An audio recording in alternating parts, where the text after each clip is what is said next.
এই জমি 1972 সালে সারেং নৌকা আসতো, তৎকালীন মালিক আমাকে বলেছিল কত দিবেন। আজকেও আপনি সেম কথা বললেন, তখন আমি বলেছিলাম 300 টাকা বিঘা।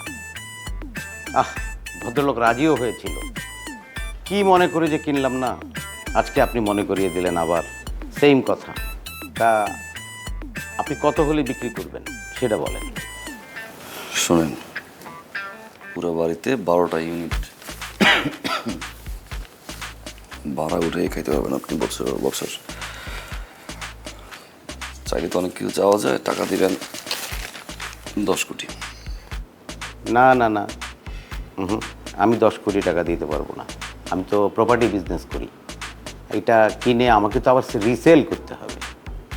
আমি ভাই 1 কোটি টাকা দেব। ভাই আনতে কি বললেন? 1 কোটি টাকার বাড়ি না, যান।